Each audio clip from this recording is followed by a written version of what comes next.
আমার প্রিয় ছাত্রছাত্রীরা, আশা করি তোমরা সবাই ভালো আছো।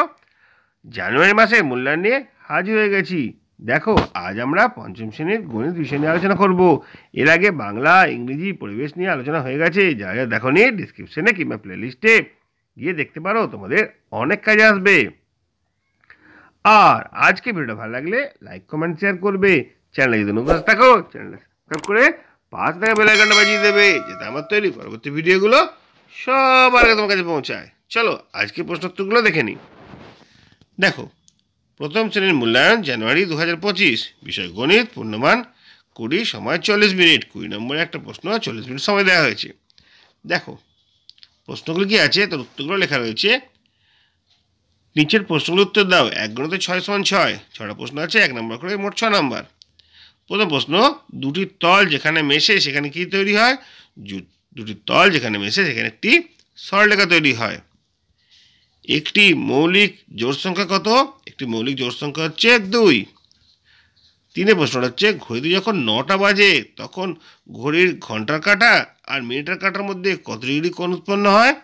দেখো, ঘড়িতে যখন 9টা বাজে তখন ঘড়িতে ঘন্টার কাঁটা আর মিনিটের কাঁটার মধ্যে 90 ডিগ্রি কোণ উৎপন্ন হয়। ঠিক আছে, তারপরে কোশ্চেন দেখে নাও। লসাগু শব্দটির পূর্ণ কথা কি? লসাগু শব্দটির গোটা রূপ হচ্ছে লঘিষ্ঠ সাধারণ গুণিতক। তারপরে 24 এর কতগুলি মৌলিক উৎপাদক আছে?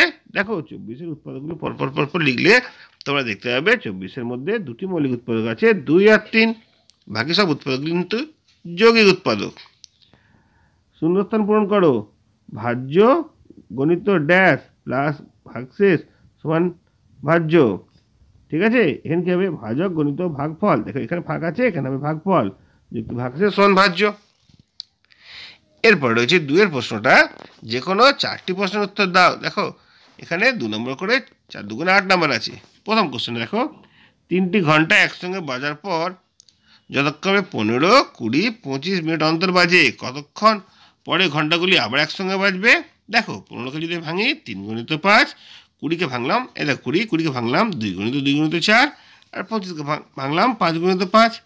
তাহলে 20, 25 আর 15, এদের লসাগু কত হবে? 5। দেখো, সবকটার মধ্যে 5 আছে, 5 লিখলাম। একটা 5 বাড়তি আছে, সেই 5টাও লিখলাম। তারপরে এই দুটো 2 আছে, দুটো 2 লিখলাম। আর এই একটা 3 পড়ে আছে, 3 লিখলাম। সবকটা গুণ করবো। 5 5 25, 25 দুগুণে 50, 50 দুগুণে 100, 100 সঙ্গে 3 গুণ করলে 300। 300 মিনিট হচ্ছে। 300 মিনিট মানে ক ঘন্টা? 300 মিনিট মানে আমরা কি জানি, মিনিটকে যদি আমরা ঘন্টায় প্রকাশ করতে চাই 60 দিয়ে ভাগ করতে হবে। ঠিক আছে, 5 ঘন্টা। তাহলে ঘন্টাগুলি আবার 5 ঘন্টা পর আবার বাজবে। পরের প্রশ্ন চলে যাই, আমরা দেখি কি আছে। বাবা হচ্ছিল বর্তমান বয়স সমষ্টি 60 বছর। 20 বছর পর তাদের বয়স সমষ্টি কত হবে? দেখো, 20 বছর পর বাবার বয়স 60 বছর 20 বছর বাড়বে, আর ছেলের বয়সও 20 বছর বাড়বে, তাই তো? তো দুটোর বয়সে যদি 20 বছর করে বাড়ে, দুবার 20 যোগ হচ্ছে, তাহলে 40, 20, 80 আর 20 যোগ করলে 100। ঠিক আছে, এরপরে চিত্রসহ রেখাংশ আর রশ্মির পার্থক্য লেখো। দেখো, রেখাংশ দুটো প্রান্তবিন্দু আছে, কিন্তু রশ্মির একটা প্রান্তবিন্দু আছে। রেখাংশ নির্দিষ্ট দৈর্ঘ্য আছে, রশ্মির নির্দিষ্ট দৈর্ঘ্য নেই। দুটি নির্দিষ্ট বিন্দু দিয়ে একটি আঁকা সম্ভব, কিন্তু এখানে দুটি নির্দিষ্ট বিন্দু দিয়ে একটি রশ্মি আঁকা সম্ভব। এবার দেখো কি আছে, এখানে আমরা আছে 60525 দিনে বছর কত বছর কত দিন হবে। দেখো, প্রথমে আমরা কী করবো, একে আমরা যে সংখ্যা দিচ্ছি তাকে আমরা 365 দিয়ে ভাগ করবো। এখানে ভাগ আছে, ভাগ করলে কত হচ্ছে? 165 বছর হবে, 300 ভাগ শেষ পড়ে থাকবে। ভাগটা করলে তোমরা দেখতে পাবে 300 দিন বলে কিছু হয় না। 300 দিনকে আমরা 30 দিয়ে ভাগ করলাম, 30 ভাগ করলে হচ্ছে 10। তাহলে 165 বছর 30 দিনকে ভাগ করে 10 হচ্ছে, তাহলে 10 মাস হবে। তাহলে 60,525 দিনে কত হবে? 165 বছর আর 10 মাস। পরের কোশ্চেন কি আছে, সর্বাধিক কতজনের মধ্যে 22টি গোটা লিচু আর 66টা কালো জাম সমানভাবে ভাগ করে দেওয়া যাবে? তাহলে 22 আর 66 গসাগু করে দেখলাম হচ্ছে 22, তাহলে 22 জনের মধ্যে এটা ভাগ করে দেওয়া যাবে। এরপরে 6 প্রশ্ন চলে আসবো আমরা। 5 অঙ্কের ক্ষুদ্রতম সংখ্যা 3 অঙ্কের বৃহত্তম সংখ্যা থেকে কত বড়? প্রথমে আমরা 5 অঙ্কের ক্ষুদ্রতম সংখ্যা লিখবো, 1-এর পরে 4টে শূন্য, তারপরে 3 অঙ্কের বৃহত্তম সংখ্যা লিখবো, 3টে 9 দিয়ে বিয়োগ করবো, বিয়োগ করলে কত হচ্ছে 9001 হচ্ছে। অনেকে বিয়োগটা ভুল করো, ভালোভাবে তোমরা বিয়োগটা শিখবে। অতএব 5 অঙ্কের ক্ষুদ্রতম সংখ্যা 3 অঙ্কের বৃহত্তম সংখ্যা থেকে 9001 বেশি। এটা হয়ে গেল আমাদের 2 নম্বর প্রশ্ন। এবার আমরা 3 নম্বর প্রশ্ন চলে আসছি। এখানে আমাদের 3টে কোশ্চেন রয়েছে, যে কোনো আমাদের 2টো করতে হবে, 3 দুগুণে 6 নম্বর। প্রথম প্রশ্নটা দেখি, সুশীল বাবু তার 6 মাসের আয় দিয়ে 7 মাসের সংসার খরচ চালান। দেখো এটা খুব গুরুত্বপূর্ণ প্রশ্ন, পরীক্ষায় প্রায় পড়ে, তোমরা খুব ভালোভাবে শিখবে এটা। তাদের মাসিক খরচ 2940 টাকা হলে তার মাসিক আয় আর সঞ্চয় কত? দেখো কি বলেছে, এখান থেকে শুরু করবো। তাদের 1 মাসের খরচ কত হচ্ছে? 1 মাসের খরচ হচ্ছে 2940 টাকা। এখানে কত মাসের খরচের কথা বলা হয়েছে? 7 মাসের খরচের কথা বলা হয়েছে। তাহলে 7 মাসে কত খরচ হবে? 1 মাসে যা হয় তাকে 7 দিয়ে গুণ করব।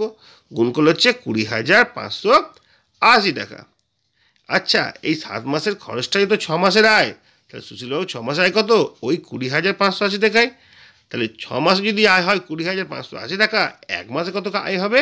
এটাকে আমরা 6 দিয়ে ভাগ করব। ভাগ করার পর কত এসছে? 3,430 টাকা। দেখো এত টাকা খরচ হচ্ছিল মাসে, এত টাকা আয় হচ্ছে, সঞ্চয় কত হচ্ছে? আমরা কি জানি, আয় থেকে সঞ্চয় খরচ বিয়োগ দিলেই সঞ্চয় পড়ে থাকবে। তাহলে 3,430 টাকা রোজগার হয়েছিল, 2,940 টাকা খরচ হয়ে গেছে, কত টাকা পড়ে আছে? বিয়োগ করলে 490 টাকা। তাহলে সুশীলবাবুর সঞ্চয় হয়েছিল 490 টাকা।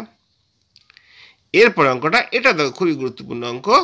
75 লিটার কেরোসিন তেল আর 25 লিটার পেট্রোল সমান মাপের টিনে এমনভাবে ভর্তি করতে হবে যাতে 2 প্রকার তেল মিশে না যায়। কমপক্ষে কতগুলি টেনে তা করা যাবে, আর প্রতি টিনে কত লিটার তেল ধরবে? কেরোসিন ও পেট্রোলের জন্য কটি করে টিন লাগবে?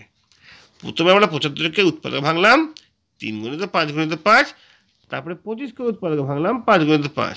তাহলে কেন করলাম? 75 আর 25-এর আমরা লসাগু করে নিলাম, 5 গুণিত 5। আচ্ছা, গসাগু করলাম, এখানেও রয়েছে একটা 5, এখানেও একটা 5 রয়েছে, এখানে 2 নম্বর 5 রয়েছে, এখানেও 2 নম্বর 5 রয়েছে, তাহলে হচ্ছে 25। মোট কত লিটার তেল লেগেছিল আমাদের? 75 লিটার কেরোসিন আর 25 লিটার পেট্রোল, মোট তাহলে 100 লিটার লেগেছিল। তাহলে 100কে যদি 25 দিয়ে ভাগ করি, উত্তর হবে 4। তাহলে কমপক্ষে 4টা টিনে তা রাখা যাবে, আর প্রতি টিনে 25 লিটার করে তেল ধরবে। এবার কেরোসিনের জন্য কত তেল লাগবে? 75কে 25 দিয়ে ভাগ করব, 3টি তেল লাগবে, ঠিক আছে। আর পেট্রোলের জন্য 25কে 25 দিয়ে ভাগ করব, 1টি টিন লাগবে। পরের কোশ্চেন দেখো, এটাও খুবই গুরুত্বপূর্ণ অঙ্ক। কমলবাবু তার 8 মাসের আয় দিয়ে 9 মাসের সংসার খরচ চালান। তার মাসিক আয় 11,232 টাকা হলে তার মাসিক খরচ কত? দেখো খুব ভালোভাবে এটা আমরা বুঝবো। কমলবাবুর 1 মাসের আয় হচ্ছে 11,232 টাকা। তাহলে 8 মাসের আয় কত হবে? 11,232কে আমরা 8 দিয়ে গুণ করবো। 8 মাসের আয়টা আমরা করছি, দেখো কারণ এখানে 8 মাসের আয় বলে দিয়েছি, তাহলে 8 মাস দিয়ে গুণ করবো, ঠিক আছে। যেটা 8 মাসের আয় সেটাই তো আমাদের 9 মাসের খরচা, ঠিক আছে। তাহলে প্রতি মাসে কত খরচ হবে? এটাকে আমরা 9 দিয়ে ভাগ করে দেবো, যেটা আসবে সেটাই হচ্ছে প্রতি মাসের খরচা। এরপর আমরা কী করবো? পরে অঙ্ক চলে যাবো। দেখো সেখানে কি আছে। দুটি সংখ্যার যোগফল হচ্ছে 2,420, তাদের বিয়োগফল হচ্ছে 1,224। সংখ্যা দুটি কী কী হতে পারে লেখো। দেখো এখানে আমরা কি করলাম, এই যোগফলটা আর এই বিয়োগফলটা দুটো যোগ করে আমরা 2 দিয়ে ভাগ করলাম। এই 1,822 এলো, এটা একটা সংখ্যা হয়ে গেলো 1,822, আর এই 1,822 থেকে যেটা বিয়োগফল আছে সেটা বিয়োগ করে দিলাম 598, হয়ে গেল পরের সংখ্যা। দুটো সংখ্যা হচ্ছে, একটা সংখ্যা 1,822 আর পরের সংখ্যাটা হচ্ছে 598। দেখো এই দুটোকে যোগ করলে আসছে 2,420 আর বিয়োগ করলে আসছে 1,224। এভাবেই আমরা কিন্তু টোটাল প্রশ্ন উত্তরগুলো ভালো করে বুঝে নিলাম। আশা করি তোমাদের কোনো সমস্যা নেই। যদি অসুবিধা থাকে আমার কমেন্ট বক্সে কমেন্ট করে জানাতে পারো। আজকে ভিডিওটা এখানেই শেষ করছি। যদি ভালো লাগে লাইক কমেন্ট শেয়ার করবে।